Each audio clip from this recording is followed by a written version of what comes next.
Hello dear students, how are you. आज से हम अपना नया टॉपिक स्टार्ट कर रहे हैं, ट्रायंगल लॉ ऑफ फोर्सेस। अब इस आर्टिकल में हमारे को क्या है, देखो इसमें अपने को पहले एक डेफिनेशन है। डेफिनेशन के अकॉर्डिंग हमारे पास if three forces acting at a point can be represented in magnitude and direction by the sides of triangle taken in order they are in equilibrium।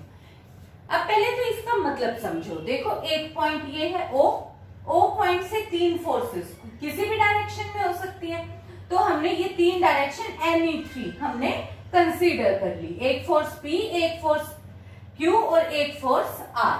तो सबसे पहले हमने क्या किया, देखो अपने को दिया हुआ था acting at a point can be represented in magnitude and direction. इनका मैग्नीट्यूड हमें पता है, इनकी डायरेक्शन हमें पता है, ठीक है। फिर इसके बाद है by the sides of a triangle. अब साइड्स ऑफ अ ट्रायंगल में हमने क्या किया, देखो जो ये फोर्स P है ये इस डायरेक्शन में है। अब मैंने बिल्कुल इसके पैरेलल एक लाइन यहां से ऐसे ट्रेस कर दी, ठीक है। ये फोर्स है, इसके पैरेलल ये एक लाइन, क्योंकि इसका मुझे मैग्नीट्यूड भी पता था, मैंने वो मैग्नीट्यूड ए बी के इक्वल रिप्रेजेंट कर दिया और वो फोर्स मैंने इधर रिप्रेजेंट कर दी।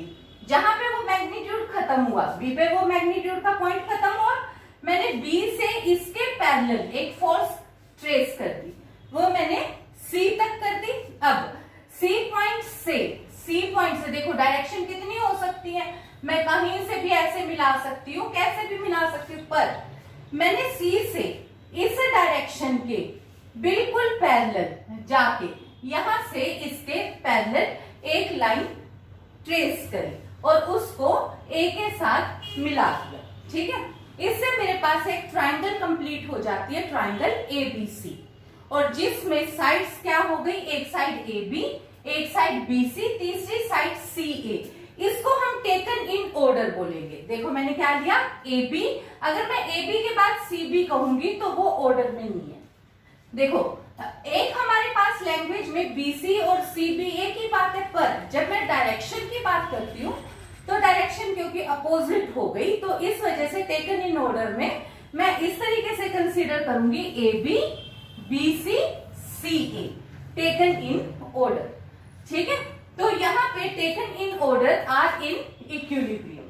तो अब ये चीज मुझे प्रूव करनी है। तो देखो पहले सबसे पहले तो मैंने इसके इक्वल एक ट्रायंगल तो बनाई थी। अब इस ट्रायंगल से मैंने इसके पैरेलल एक यहाँ पे एक लाइन ट्रेस करी, इसको मिलाया और एक पैरेललोग्राम कंप्लीट कर दिया।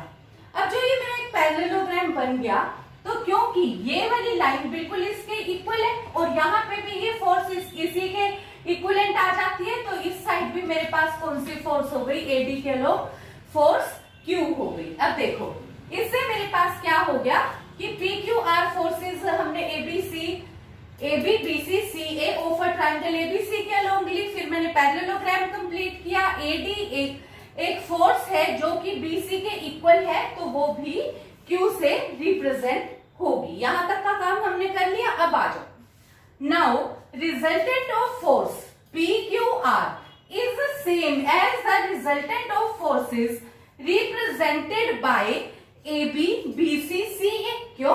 क्योंकि P फोर्स किसके पैरेलल है, ए बी, ये बी सी, ये सी ए, ठीक है।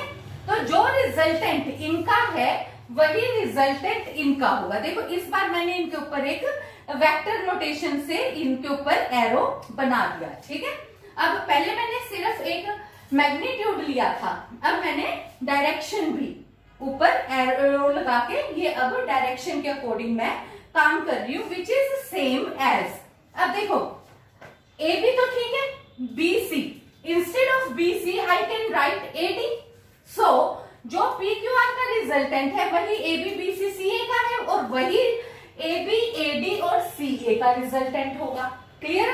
अब इधर से बट द रिजल्टेंट ऑफ, अब ए बी और ए डी, देखो ये ए बी और ये ए डी, ये क्या है, two sides of a parallelogram. और हमने लास्ट टॉपिक में किया था parallelogram law of forces. Parallelogram law of forces के अकॉर्डिंग अगर हम दो फोर्सेस अगर पैरेललोग्राम की दो साइड्स के डायरेक्शन में एक्ट करती हैं तो उसका रिजल्टेंट क्या होता है, उसका रिजल्टेंट भी सेम पॉइंट से एक्ट करता है और उसके डायगोनल के अलोंग, यानी कि ए बी और ए डी का रिजल्टेंट क्या होगा, ए सी। ठीक है, तो हमने अब यहाँ पे क्या किया, but the resultant of A B and A D by the parallelogram law represented by A C. तो अब मेरे पास क्या हो गया, so but the resultant of P Q R, इसका मतलब क्या हो गया, पी, ये ए बी किसके इक्वल है, पी, ए डी किसके इक्वल है, क्यू। तो इसकी जगह पे अब मैंने क्या लिख लिया, ए सी। ठीक है, और आर किसके अलोंग है, आर फोर्स मेरी अलोंग है सी ए के। तो अब इन दो फोर्सेस की जगह पे मैंने पी क्यू की जगह पे क्या यूज कर लिया, ए सी, और आर की जगह पे मेरा क्या यूज हुआ, सी ए। तो यानी कि इसका और इसका रिजल्टेंट किसके अलोंग है, यानी कि ए सी के अलोंग है। दूसरा फोर्स मेरे पास आर किसके अलोंग है, सी ए के अलोंग है। तो यानी कि ये दोनों equal and opposite in direction है, तो ये एक दूसरे को न्यूट्रलाइज करेंगे, क्योंकि दो इक्वल एंड अपोजिट फोर्सेस एक दूसरे को बैलेंस करती हैं, और इसका मतलब है कि उनका हमारे टोटल सिस्टम पे कोई इफेक्ट नहीं पड़ेगा। तो इससे अपने पास क्या हो गया, but C A and A C being equal and opposite neutralises each other, so forces P Q R are in equilibrium. तो इसका मतलब अब हमारे पास क्या हो गया, यानी कि force A B plus B C plus C A vanish हो गया, रिजल्टेंट टोटल इक्विलिब्रियम का मतलब क्या है, जीरो हो गया रिजल्टेंट, यानी कि इक्वल टू जीरो हो गया। तो यहां से अपने पास हो गया A B plus B C will be equal to minus C A. अब देखो equal to minus C A force के अकॉर्डिंग जब हम लिखते हैं तो उसे हम ए सी भी लिख सकते हैं, instead of minus C A we will use A C. तो इससे हमारे को क्या पता चला कि अगर हमारे पास एक फोर्स है ए बी, एक फोर्स है बी सी, तो उसका रिजल्ट वो किसके इक्वल होगा, इक्वल टू ए सी के। ठीक है, now our next article is converse of triangle law. According to this, if three forces acting at a point are in equilibrium, they can be represented by the sides taken in order of any triangle drawn so as to have its sides respectively parallel to the direction of forces। तो अब इस article में हमारे पास अब क्या दिया हुआ है कि तीन फोर्सेस हैं, एक पॉइंट से एक्ट कर रही है, बिल्कुल उसी तरीके से देखो O P Q, O से तीन फोर्सेस P Q R। इसके हमने क्या किया था, दो फोर्सेस बनाई, पैरेललोग्राम कंप्लीट किया। इस बार हम पैरेललोग्राम नहीं, ट्रायंगल लॉ का ही रिवर्स कर रहे हैं, बिल्कुल अपने अलग ढंग से। तो हमने यहाँ पे क्या किया, let P Q R be three forces in equilibrium acting at a point O। ये जो तीन फोर्सेस हमें दी हैं, ये हमें इस बार इक्विलिब्रियम में दी हुई है। ठीक है, तो इसमें अपने पास अब क्या है, थ्रू एनी पॉइंट ए। अब हमने इससे अलग इस प्लेन पे कहीं पे भी एक पॉइंट ए ले लिया, ए से इसके पैरेलल एक लाइन ट्रेस करी, और किसी एक स्केल के अकॉर्डिंग, मतलब हम मैग्नीट्यूड को कुछ कंसीडर कर लेते हैं, क्योंकि अगर सपोज 250 किलोमीटर है तो हम 250 किलोमीटर को भी कुछ एक स्केल से रिप्रेजेंट करते हैं। तो उस एक पर्टिकुलर स्केल के अकॉर्डिंग मैंने जो भी स्केल कंसीडर किया उसके अकॉर्डिंग यहाँ कुछ एक मैग्नीट्यूड के अकॉर्डिंग ए से इसके पैरेलल एक लाइन ट्रेस कर दी। फिर मैंने दूसरी लाइन कोई भी बी जहां पे खत्म हुआ उसके पैरेलल, फिर मैंने देखो कोई पैरेललोग्राम नहीं बनाया, मैंने केवल सी और ए को मिला दिया। सी और ए को मिलाया तो यहाँ पे अब मैं ये प्रूव करूंगी कि ये फोर्स भी ट्रायंगल लॉ के अकॉर्डिंग इक्विलिब्रियम में है। तो अब मैंने यहाँ से क्या किया, through any point A draw A B parallel to the direction of force P and cut A B equal to its magnitude and according to some scale, similarly from B और एंड ज्वाइन सी ए। इतना काम हमने कर दिया। ठीक है, अब यहाँ से आ जाओ। अब अपने पास क्या दिया हुआ है कि ये तीन फोर्सेस इक्विलिब्रियम में दी हुई हैं, तो तो इक्विलिब्रियम में पिछले क्वेश्चन में हमने क्या किया था कि अगर हमारे को ये तीन फोर्स, ये वाली फोर्स और ये इक्विलिब्रियम में दी हुई थी, तो हमने निकाला था कि A B plus B C is equal to A C. Triangle law में हमने ये काम किया था, तो उसके अकॉर्डिंग तो इसमें हमारे पास क्या हो गया, यानी कि R is equal and opposite to resultant of force PQ। So R is equal to resultant of AB and BC।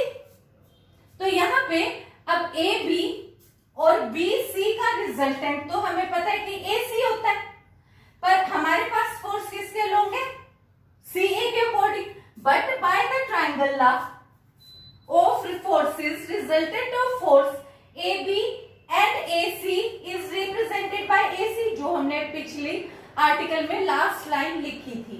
अब R is equal and opposite to force AC, तो नाउ फोर्स CA, तो जो equal and opposite, जो R force है वो equal and opposite होगी, यानी कि AC के इक्वल एंड अपोजिट कौन सी फोर्स हुई, CA। तो यानी कि एक फोर्स तो R फोर्स, ये फोर्स और ये फोर्स किसके अलोंग एक्ट कर रही है, रिजल्टेंट उनका इसके अलोंग, और एक तीसरी फोर्स इंडिविजुअली CA के अलोंग R है ही। तो यानी कि ये फिर से एक दूसरे को, क्योंकि AB और AC इसका इस तरफ जाएगा AC के अकॉर्डिंग, और इसका CA R फोर्स किसके अलोंग एक्ट कर रही है, R के अलोंग एक्ट कर रही है, तो ये एक दूसरे को न्यूट्रलाइज कर देंगी। तो इसमें अपने पास क्या हो गया, सो R is represented in magnitude and direction bye AC। तो वो हमारे पास अब यहाँ से क्या हो गया, इससे अपने को ये पता चल गया कि जो ये ट्राइंगल है ये इक्विलिब्रियम में है, और यहाँ से हमने इंडिविजुअली ये प्रूव करा है कि जो अगर तीन फोर्सेस हो तो हम उनके अकॉर्डिंग एक पैरेलल ट्राइंगल में बना सकते हैं। तो वो जो ट्राइंगल है वो भी, उसकी भी direction taken in order AB BC CA, ये इक्विलिब्रियम में होगा। फिर अब हमारे को यहाँ पे एक चीज बतानी है कि एनी ट्राइंगल, देखो अब हमारे को बताना है ऑफ एनी ट्राइंगल। तो इसका मतलब क्या है, अब इसका मतलब ये है कि अब मैंने इसी के सिमिलर एक ट्राइंगल कंसीडर कर ली। अब देखो जब मैंने इसके सिमिलर एक ट्राइंगल कंसीडर करी, तो सिमिलर ट्राइंगल में क्या खासियत होती है कि उस ट्राइंगल के तीनों एंगल्स सेम होते हैं, ठीक है ना। तो इक्विएंगुलर, तो ये मैंने इसके एंगल देखो, और साइड, जबकि साइड में कोई भी सिमिलैरिटी मैंने नहीं दिखाई है। तो ये चीज क्या होती है कि ये प्रोपोर्शनल होते हैं, तो जो ला इसके ऊपर लगा है वही ला इसके ऊपर भी लगेगा। तो इससे मुझे ये पता लगता है कि अगर तीन फोर्सेस इक्विलिब्रियम में है तो मैं उसके अकॉर्डिंग किसी भी एक ट्राइंगल में उसका इक्विलिब्रियम शो कर सकती हूँ, ठीक है। Now we are going to prove one of most important theorem, lambda mu theorem. Paper में ये lambda mu theorem state and prove के नाम से भी आ जाती है, state and prove lambda mu theorem. According to this theorem, statement is this that the resultant of two forces acting at a point O, एक पॉइंट O है जिसमें हमारे पास दो फोर्सेस हैं, वो फोर्सेस किसके अलोंग है, along OA and OB and equal in magnitude to. देखो एक तो OA के अलोंग है, एक OB के अलोंग है, और उसका मैग्नीट्यूड कितना दिया हुआ है, एक का लैम्डा OA, दूसरे का mu OB respectively is equivalent to. अब हमें प्रूफ क्या करना है, प्रूफ करना है कि इसका जो रिजल्टेंट है वो लैम्डा प्लस म्यू OC होगा। तो यानी कि मुझे ये प्रूफ करना है कि इसका और इसका resultant lambda plus mu OC होगा, और where C is a point in AB। तो मैंने AB को ज्वाइन किया, तो AB को जहां ज्वाइन किया वहां पे कहीं एक पॉइंट C है, और O से C को भी मिला दिया, तो उसके अलोंग होगा। सच दैट अब हमें आगे B दिया हुआ है कि लैम्डा CA। देखो अब मुझे आगे क्या दिया हुआ है, CA, lambda CA is equal to mu CB, ठीक है, ये चीज मुझे दी हुई है। तो इसके लिए मैंने अब क्या किया, सबसे पहले तो मैंने यहां से ये एक ट्राइंगल ले ली, triangle OAC। In triangle OAC अभी हम ट्राइंगल लॉ ऑफ फोर्सेस करके आए हैं, तो उसके अकॉर्डिंग हम ये कर चुके हैं कि OC plus CA is equal to OC OA। तो यहां से मेरे पास क्या आ गया, OC plus CA is equal to OA।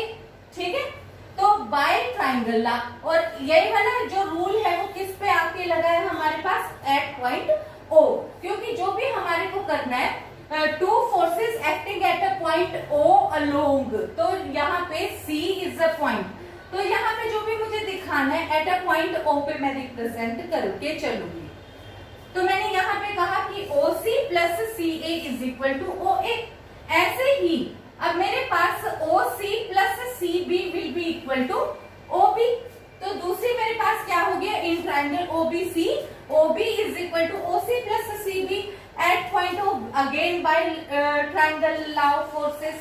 अब देखो मेरे पास OA के साथ क्या मल्टीप्लाइड है, लैम्डा, OB के साथ क्या मल्टीप्लाइड है, म्यू गिवन है। तो मैंने इसके साथ पहले ये वाली इक्वेशन के साथ लैम्डा मल्टीप्लाई कर दिया, तो यहाँ पे भी लैम्डा मल्टीप्लाई हो गया, इसके साथ मैंने म्यू मल्टीप्लाई कर दिया। तो अब जो मुझे रिजल्टेंट दिखाना है, तो रिजल्टेंट जब हम लेकर चलते हैं तो ये फोर्स और इस फोर्स का कंसीडर करना था, तो मैंने यहाँ से क्या किया, इन दोनों फोर्सेस को मैंने ऐड कर दिया, क्योंकि अलोंग साइड है और मुझे पता है ट्राइंगल लॉ ऑफ फोर्सेस के अकॉर्डिंग एक साइड प्लस दूसरी साइड इज इक्वल टू, दो साइड्स का सम किसके इक्वल एंड अपोजिट आ रहा है, थर्ड साइड के। तो मैंने दो साइड्स को इस तरीके से ऐड कर दिया, lambda OA plus mu OB। तो उससे मेरे पास अब यहाँ से क्या हो गया, लैम्डा OC कॉमन लिया तो लैम्डा प्लस म्यू OC आ गया। इसी तरीके से लैम्डा CA और यहाँ से मेरे पास क्या आ गया, plus mu CB at point O। और यहाँ से अब तुम ये चेक करो, देखो अब मेरे पास इधर से क्या चीज आ रही है, लैम्डा CA का मतलब हुआ ये डायरेक्शन, और यहाँ पे मेरे पास क्या आ रहा है, म्यू CB। मतलब यहाँ पे जब मैंने फोर्स की थी तो OC प्लस CB ऐसे की थी। अब यहाँ पे जब मैंने CB इस डायरेक्शन में की थी और जब मैंने इसको म्यू से मल्टीप्लाई कर दिया, तो ये वाली फोर्स C पॉइंट से इक्वल, देखो ये वाली value lambda CA is equal to mu CB, ये हमारे को गिवन है, lambda CA is equal to mu CB। तो इस एक पॉइंट C से ये इक्वल एंड अपोजिट हो गए। अब तुम चाहो तो इस फोर्स को इसके पैरेलल O पॉइंट पे भी रिप्रेजेंट कर सकते हो, क्योंकि अगर तुम्हारे को एक ही पॉइंट पे शो करना है, आगे जब हम क्वेश्चन करेंगे हम बार बार एक पॉइंट पे नहीं लाएंगे, हम triangle law of forces he use करेंगे, लैम्डा म्यू थ्योरम के अकॉर्डिंग यूज करेंगे। तो पॉइंट पे हम बार बार नहीं भी दिखाते कई बार, तो पर अगर तुम्हारे को यहाँ शो करना है तो इस चीज के पैरेलल यहाँ पे एक फोर्स लिया, इसके पैरेलल यहाँ पे एक फोर्स लिया। देखो इसके पैरेलल था तो इस डायरेक्शन में दिखा दिया, इधर था तो ये दिखा दिया, और ये इक्वल एंड अपोजिट तो न्यूट्रलाइजेस ईच अदर। तो ये वाली वैल्यू भी हमारे को देखो ये पता है कि भी ये इक्वल दिया हुआ है पोर्शन और एक दूसरे के अपोजिट डायरेक्शन है, तो ये रिजल्ट क्या हो गया, विल बी इक्वल टू 0। तो यहाँ से मेरे पास वैल्यू क्या आ गई, lambda OA plus mu OB is equal to lambda plus mu OC। ये एक बहुत ही इंपॉर्टेंट रिजल्ट है जो हम आगे भी बहुत क्वेश्चंस में यूज करेंगे। अब इसके बाद इसकी एक दो प्रॉपर्टीज है, वो देखो। एक तो ये है हमारे पास कि अगर हम इसकी डायरेक्शन बदलना चाहें तो सपोज मैं इसको AO लिख दूं, इसको BO, तो ये वाली वैल्यू भी CO हो जाएगी। तो मुझे अलग से करने की जरूरत नहीं है, ना ट्रायंगल लॉ पे ना कहीं और, ठीक है। तो अब मैं क्या कर सकती हूँ, AO BO is equal to CO, ठीक है। अब दूसरा रिजल्ट, ये बहुत इंपॉर्टेंट है, बार बार हम यूज करते हैं मीडियन के अकॉर्डिंग। तो यहाँ पे अपने पास वैल्यू क्या दी है कि if lambda equal to mu is equal to 1, lambda और म्यू की वैल्यू देखो, ये वाली जो रेशो है लैम्डा लैम्डा, यहाँ पे हमने सेम लिया, यहाँ पे म्यू म्यू सेम लिया, और ये हो गया लैम्डा प्लस म्यू। अब देखो अगर ये रेशो 1:1 हो, लैम्डा और म्यू की रेशो सेम हो, तो यानी कि जो ये C है एक तरीके से इसका मिड पॉइंट बन जाता है और वो मीडियन की तरीके से बिहेव करता है। तो उस केस में हम क्या लेकर चलते हैं, लैम्डा की भी जगह 1, म्यू की भी जगह 1, तो लैम्डा प्लस म्यू कितना हो गया, इज इक्वल टू 2OC। तो उस केस में हो जाएगा OA plus OB will be equal to 2OC। Now we will solve a numerical. In this numerical, we have to find a point O within a quadrilateral ABCD such that if a particle placed at it be acted upon by the forces represented by OA, OB, OC, OD respectively, then we have to prove that the system will be in equilibrium. For the purpose, we have first trace a quadrilateral ABCD. ठीक है, तो हमने इसमें अब एक point O लेना है with in, तो मैंने कहीं पे भी सबसे पहले तो मैंने क्या किया, ABCD एक क्वाड्रिलेटरल लिया और उसके दो डायगोनल्स मिला दिए। डायगोनल मेरे पास हो गया एक AC, एक हो गया डायगोनल BD, मैंने इन दोनों को ज्वाइन कर दिया। अब देखो मेरे को क्योंकि ये पता है कि मुझे कोई एक पॉइंट O निकालना है, तो मैंने O पॉइंट भी ले लिया क्योंकि फोर्स किसके अलोंग है, OA और OB के अलोंग है। तो मैंने यहां से OA को ज्वाइन कर दिया, यहां से OC को ज्वाइन कर दिया, और ये इसका एक जो ये डायगोनल है AC, तो यहाँ पे मैंने क्या किया, AC का एक मिड पॉइंट कंसीडर कर लिया L। इसी तरीके से एक BD का मिड पॉइंट कंसीडर कर लिया M। ठीक है, तो let L be the mid point of AC and M be the mid point of BD। तो अगर फिर यहाँ पे जब मेरे पास O गिवन पॉइंट है और लैम्डा म्यू थ्योरम के अकॉर्डिंग मेरे को पता है कि अगर एक फोर्स इस साइड हो, एक फोर्स इस डायरेक्शन में हो और यहाँ की रेशो 1:1 हो, मिड पॉइंट का मतलब अभी भी हमने क्रोडी 2 में किया था ना, तो जैसे ये 1:1 की रेशो है तो उसके अकॉर्डिंग इसका और इसका रिजल्टेंट OA प्लस OC का रिजल्टेंट मेरे पास क्या हो जाएगा, 2 टाइम्स OL। तो मैंने ये चीज लिख दी, तो OA plus OC will be equal to 2OL। Similarly मैंने अब यहां से देखो ये OD और यहाँ पे ये OB मिला दिया, ठीक है, OB मिला दिया, और यहां से मैंने इसको मिला दिया मिड पॉइंट को, मिड पॉइंट ऑफ BD। तो मेरे पास अब क्या हो गया, OB plus OD will be equal to 2 times OM। तो मैंने अब इन दोनों इक्वेशंस को ऐड किया क्योंकि फोर्सेस कौन कौन सी लेनी है, OA B C D। तो यहां से मेरे पास हो गया OA plus OB plus OC plus OD is equal to 2 common OL plus OM। अब देखो मेरे को अब मेरे पास सिस्टम के अकॉर्डिंग अब क्या रहेगा, एक तो O पॉइंट जिसपे एक तो OL फोर्स है, एक OM फोर्स है। तो अब मैंने क्या किया, अब मैंने इस LM को भी मिला दिया। ठीक है, अब मैंने LM को मिलाया और LM का मिड पॉइंट फिर से कंसीडर कर लिया, दैट इज N। तो मैंने N को mid point of LM consider कर लिया। तो अब जब मैंने L को यहाँ पे कंसीडर किया है तो अब इसके अकॉर्डिंग मेरे पास अब रिजल्ट क्या आ गया, OL plus OM will be equal to 2 times ON। That is instead of this I will substitute 2 times ON and I will get 4ON, but I want the system should be in equilibrium. For the purpose, this will get vanished. That is, ON should be equal to 0, but it is only possible if O and N point will get coincide. Means O is equal to N. That means the so required point is the midpoint. ये N क्या है, midpoint of join of diagonal of middle point. तो इसमें हमारे पास क्या चीज हुई कि O and N should be the same point, and what is the point of N? That is, it is the midpoint of diagonals L and it is the midpoint of diagonals का middle point। ठीक है, ये हमें prove करना था। Now in this example we have a triangle ABC and DEF are the midpoints of the sides BC, CA and AB respectively. That is, D is the midpoint of AB, E is the midpoint of AC, similarly F is the midpoint of AB. Now forces AD 2/3 BE and 1/3 CF act at the point where AD and BE meet. AD and BE meet at point G। G क्या है, क्योंकि ये तुम्हारे को पता है कि जब मिड पॉइंट जहां पे मिलते हैं, आप ये ऑलरेडी कर चुके हैं कि हम उसे मीडियन लेकर चलते हैं, और अपने को ये भी पता है कि 3 मीडियंस सेम पॉइंट G से क्रॉस करती हैं। ठीक है, आके मिलती हैं, G पे मिलती हैं। तो मैंने 2 पॉइंट्स इस तरीके से, ये 2 इसके ऊपर मिले और तीसरी फोर्स भी मैंने एफ यहां से मिला के डॉटेड लाइन में शो कर दी कि दैट इज सी एफ।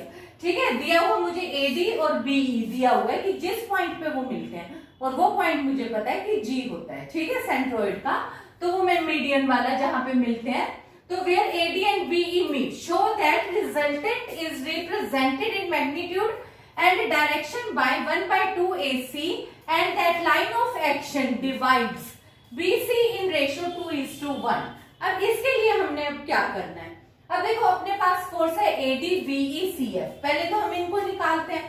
तो हमने बिल्कुल सेम तरीके से लैम्डा म्यू थ्योरम के अकॉर्डिंग, अब मुझे पता है कि AB और AC 2 लाइंस हैं और AD को मैंने मिला दिया और यहाँ पे रेशियो क्या है 1:1 है, तो इसलिए AB plus AC will be equal to 2 times AD।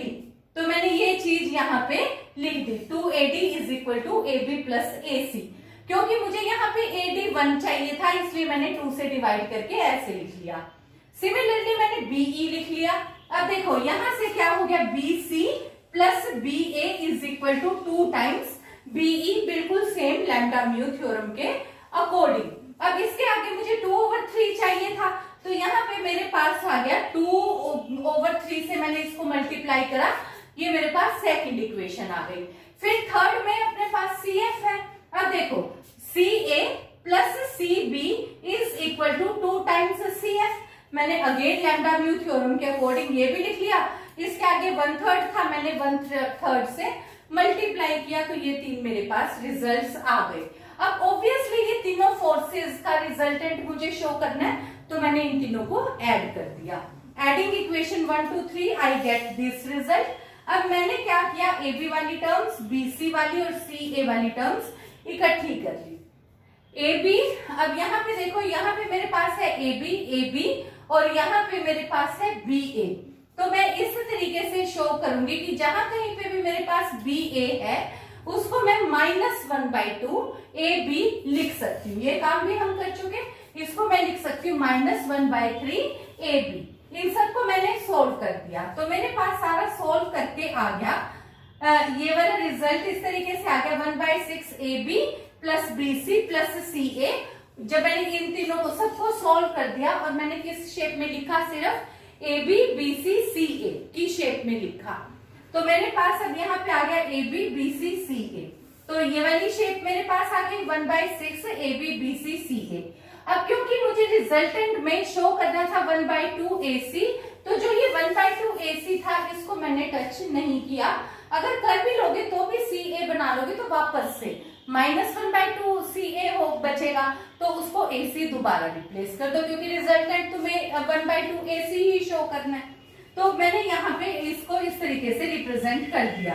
अब ट्रायंगल लॉ ऑफ फोर्सेस से मुझे पता है कि AB plus BC plus CA तीनों साइड्स ऑफ जो 3 फोर्सेस है साइड ऑफ ट्रायंगल से रिप्रेजेंट हो रही है, तो ये इक्विलिब्रियम में होगा और इक्वल टू 0 होगा। तो ये वाली चीज 0 हो गई, तो मेरे पास अब क्या चीज रिजल्टेंट बची, ओनली 1/2 AC, और यही मुझे प्रूव करना था।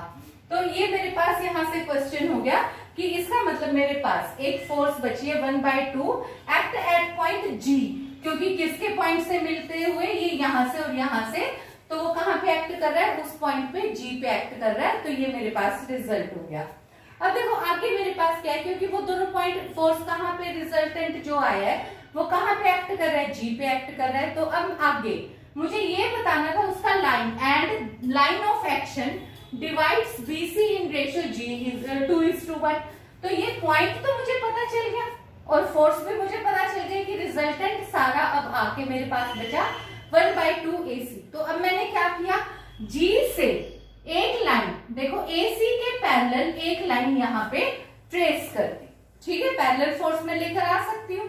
तो ये वाली जो पैरेलल फोर्स है GH, ये किसके बराबर है, ऑब्वियसली मेरे को अब ये पता है कि लाइन ऑफ एक्शन इसका GH आया और वो इक्वल टू 1/2 AC के इक्वल आया है। पर मुझे ये भी शो करना है कि ये जो H पॉइंट है ये इस BC लाइन को 2:1 की रेशियो में डिवाइड करता है। देखो D मुझे पता है कि D 1:1 की रेशियो में डिवाइड करता है, मुझे प्रूव करना है H 2:1 की रेशियो में। तो अब मैंने क्या किया, मैंने अब एक ये ट्राइंगल ले ली, बी सी ई ट्राइंगल ले ली। जी एच एक पैरेलल लाइन है, पैरेलल लाइन किसके है, बीई के है, तो इसलिए मेरे पास अब ये दो ट्राइंगल सिमिलर हो गई। कौन से वाली, एक तो ये वाली ट्राइंगल, एक ये वाली ट्राइंगल, ठीक है, ये दोनों सिमिलर ट्राइंगल होगी। और इसमें मेरे को रेशो प्रोपोर्शनैलिटी पता है कि जो रेशो इसकी है और इसकी, यानी कि ratio of B G is to G H will be same B H is to H C. तो जो मैंने यहाँ पे लिखा कि G H is parallel to A C, B H over H C is equal to B G over G E. अब मेरे को ये पता है कि B H over H C की जो यहाँ पे ये जो वैल्यू है बी जी, ये क्या चीज है, मीडियन होने की वजह से तुम्हारे को ये पता है कि ये वाला पोर्शन 2 होता है, ये 1 होता है। इसी तरीके से ये ए जी, ये 2 होता है, ये 1 होता है, ये वाला पोर्शन 2 होता है, ये 1 होता है। ये तुम्हारे को पता है क्योंकि ये हमने मीडियन वाले रिजल्ट्स में किया हुआ है, ठीक है। तो उसके अकॉर्डिंग अब मुझे पता है कि ये वाली वैल्यू 2 है तो ये 1 है। तो इसी तरीके से क्योंकि ये रेशो और ये ratio over this B H over H C, but BG is to G H is equal to 2:1। तो यही सेम रेशो मेरे पास यहाँ पे 2:1, इसकी भी आ गई बीजी ओवर जीई की। तो इससे मेरे पास क्या रिजल्ट आया है, B H over H C, यानी कि जो ये एच पॉइंट है ये बी सी को कितने रेशो में डिवाइड करता है, 2:1 की रेशो में डिवाइड करता है। Now in this question point D, E, F are taken on sides BC, CA, AB respectively of triangle ABC such that BD over DC is equal to CE over EA is equal to AF over FB। इनकी ratio हमें दी हुई है mu over lambda and we have to prove forces acting at a point and represented in magnitude and direction by AD, BE, CF are in equilibrium। For the purpose we first of all make a triangle ABC। और अब इसमें देखो ratio कैसे दिए, BD, CE, AF इन सबके mu के according दिए हमारे को। तो जितना पोर्शन मैंने BD का लिया उतना CE का लिया उतना AF का लिया। इसी तरीके से नीचे है DC, EA, FB, इनकी रेशो मैंने इस तरीके से एक ट्राइंगल में एक D point, E point, F point बनाया। फिर क्योंकि AD कहा है मुझे, AD, BE, CF इनको मैंने ज्वाइन कर लिया, ठीक है। अब इसके बाद देखो जो लैम्डा म्यू थ्योरम थी उसमें हमने क्या किया था कि यहाँ हमने लैम्डा ए बी यूज किया था, यहाँ म्यू ए सी यूज किया था। तो हमने कहा था कि रिजल्टेंट होगा lambda plus mu A D के इक्वल। अब देखो यहाँ पे जो और कंडीशन क्या दी हुई थी, lambda B D was equal to mu D C in that way.